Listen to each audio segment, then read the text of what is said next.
तो आज की बातचीत एक ऐसे सवाल से शुरू करते हैं जो शायद कभी ना कभी हम सबके मन में आता है। क्या हमारे कर्म, क्या वो वाकई इतने शक्तिशाली हैं कि हमारे अगले जन्म का रूप तय कर सकते हैं? जैसे अगर कोई इंसान मान लीजिए पूरी जिंदगी पाप और अधर्म में गुजारता है, तो क्या सच में वो अगले जन्म में कोई पशु बन सकता है? आज हमारे हाथ जो स्रोत लगा है, वो गरुड़ पुराण के एक संवाद पर आधारित है, जहां भगवान विष्णु और उनके वाहन गरुड़ के बीच बातचीत हो रही है।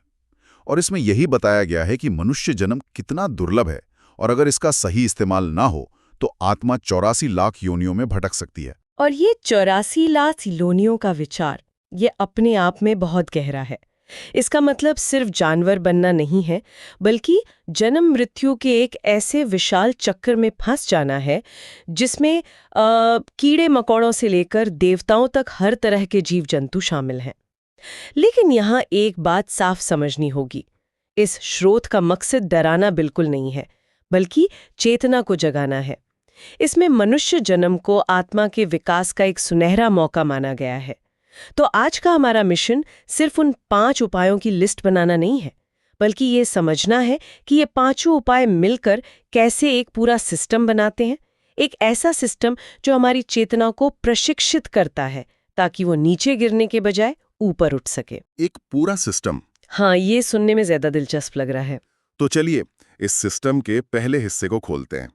स्रोत में जो पहला और सबसे बुनियादी उपाय बताया गया है वो है धर्म और सदाचार का पालन करना, यानी सही आचरण। बातें बहुत सीधी सादी हैं। सच बोलना, किसी को धोखा ना देना, हिंसा से दूर रहना, माता पिता का सम्मान करना, ये सब तो हम बचपन से सुनते आए हैं। इसमें इतनी गहरी बात क्या है? बात इसलिए गहरी है क्योंकि स्रोत के मुताबिक ये सिर्फ नैतिक नियम नहीं है, ये हमारी चेतना की कह सकते हैं प्रोग्रामिंग करते हैं। इसे समझाने के लिए एक कहानी का जिक्र है। एक शहर में 2 व्यापारी थे। एक अपना काम पूरी ईमानदारी से करता था, जबकि दूसरा हर काम में छल कपट करता था, कम तौलता, अच्छी चीज में मिलावट करता। हाँ, मतलब झूठ बोलकर सामान बेचता था। बिल्कुल। उसकी पूरी सोच इसी पे टिकी थी कि कैसे दूसरों को बेवकूफ बनाकर ज्यादा से ज्यादा फायदा कमाया जाए। अब यहाँ दिलचस्प बात ये नहीं है कि मरने के बाद उसे कुत्ते की योनि मिली। दिलचस्प विश्लेषण ये है कि उसकी चेतना तो जीते जी ही कुत्ते जैसी हो चुकी थी, सिर्फ छीनने, झपटने और अपने स्वार्थ पर केंद्रित। अगला जन्म तो बस उस चेतना को एक उपयुक्त शरीर दे रहा था। ये कर्म के फल से ज्यादा चेतना के स्वभाव की बात है। वाह, मतलब अगला जन्म कोई सजा नहीं, बल्कि हमारी चेतना का एक स्वाभाविक प्रतिबिंब है। अगर चेतना लालच और धोखेबाजी वाली है तो शरीर भी वैसा ही मिलेगा जहां ये वृत्तियां प्रमुख होती हैं। ये तो सोचने का पूरा नजरिया ही बदल देता है। तो ये तो हुई हमारे रोजमर्रा के व्यवहार की बात, जो एक तरह से हमारी नींव है।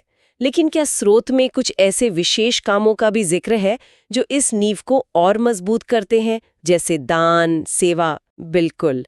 और यहीं पर दूसरा उपाय आता है, दान और निस्वार्थ सेवा। स्रोत में अन्नदान, विद्यादान और जरूरतमंदों की मदद को बहुत महत्व दिया गया है। लेकिन यहाँ भी बात सिर्फ बड़े-बड़े दान करने की नहीं है। कहानी एक बहुत ही गरीब बुजुर्ग महिला की है, जिसके पास देने के लिए कुछ खास था नहीं। वो बस रोज अपनी मुट्ठी भर आटे में से थोड़ा सा पक्षियों को खिला देती थी। और आस पड़ोस के लोग उसका मजाक भी उड़ाते थे कि इस छोटी सी चीज से क्या ही पुण्य मिलेगा। हाँ, अक्सर लोग यही सोचते हैं कि जब तक कुछ बड़ा ना किया जाए उसका कोई मतलब नहीं होता। लेकिन स्रोत इस सोच को पलट देता है। कहानी के अनुसार जब उस महिला की मृत्यु हुई तो यमराज ने उसके इस छोटे से काम की बहुत तारीफ की। उन्होंने कहा कि उस महिला का काम भले ही छोटा था, लेकिन उसके पीछे का भाव यानी करुणा का भाव बहुत विशाल था।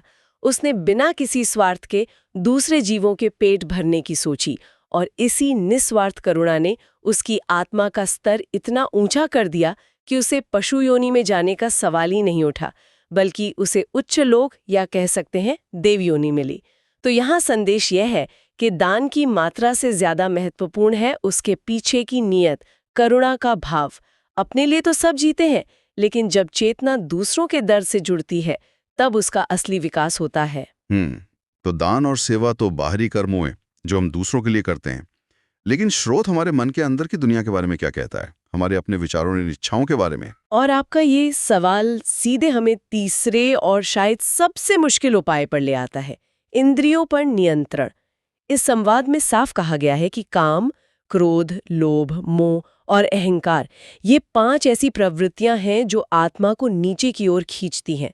तर्क ये है कि जो इंसान सिर्फ भोग विलास में डूबा रहता है, जिसका जीवन खाने, सोने और अपनी इच्छाओं की पूर्ति के इर्द गिर्द ही घूमता है, उसकी चेतना का स्तर पशुओं के समान हो जाता है।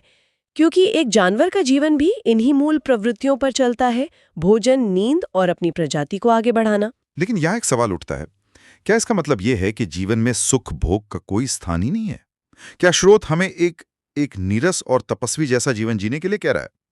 आनंद और भोग में फर्क क्या है? ये बहुत ही जरूरी सवाल है। स्रोत तपस्वी बनने को नहीं कह रहा, बल्कि संयम की बात कर रहा है। भोग और आनंद में एक महीन रेखा है।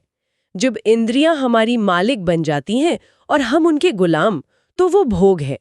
जैसे आज के दौर में हम घंटों तक सोशल मीडिया पर स्क्रॉल करते रहते हैं, जानते हुए भी कि ये समय की बर्बादी है, लेकिन हम रुक नहीं पाते। सही है। ये इंद्रियों की गुलामी का एक आधुनिक उदाहरण है।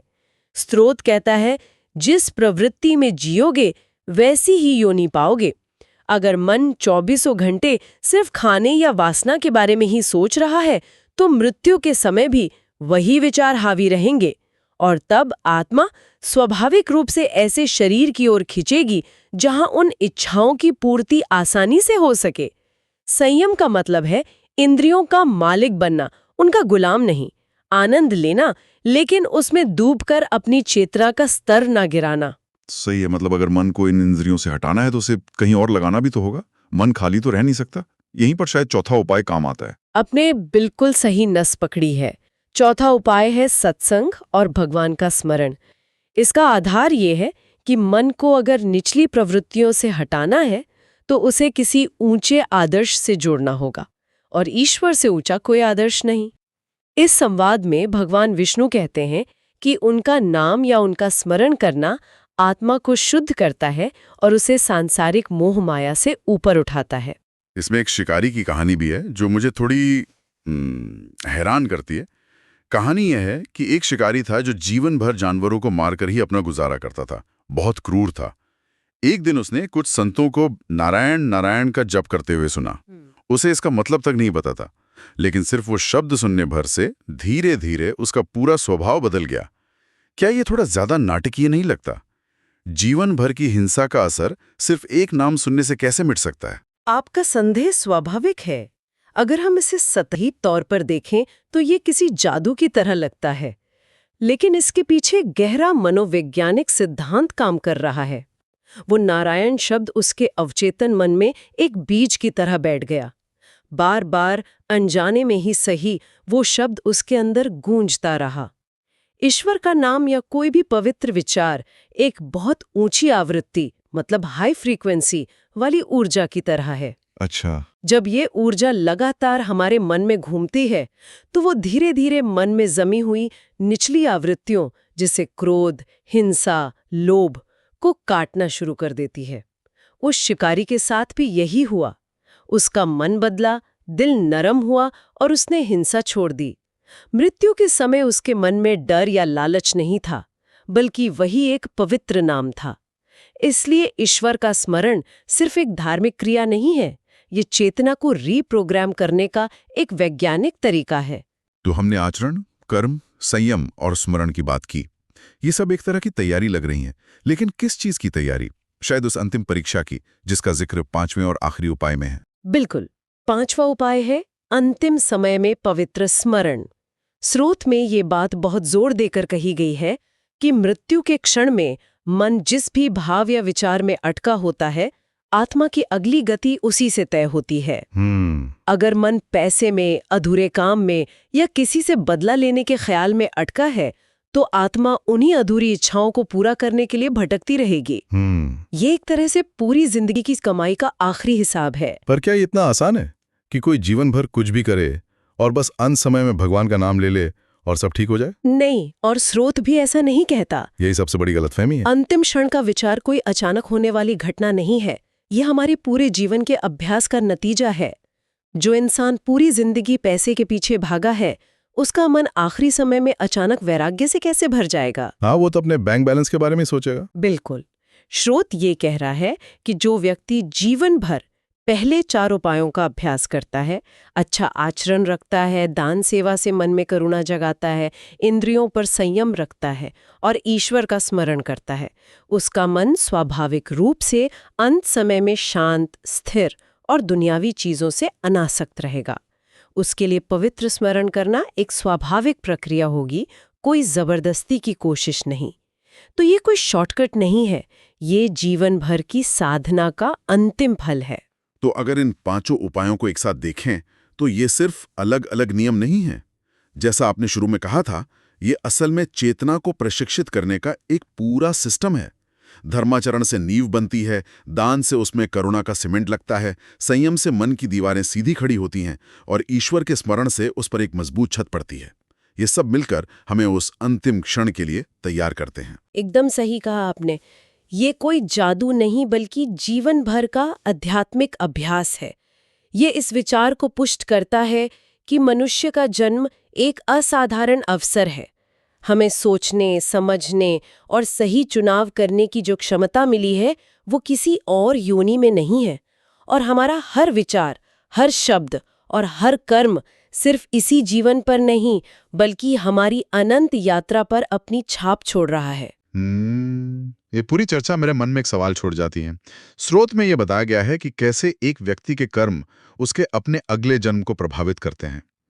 लेकिन अगर हम इसे बड़े पैमाने पर देखें तो हमारे समाज के सामूहिक कर्मों का क्या प्रभाव पड़ता होगा? अगर एक पूरा समाज या देश करुणा और ईमानदारी को छोड़कर लोभ और हिंसा की ओर झुक जाए तो ये उसकी सामूहिक नियति को कैसे आकार दे सकता है? इस पर सोचना काफी दिलचस्प होगा।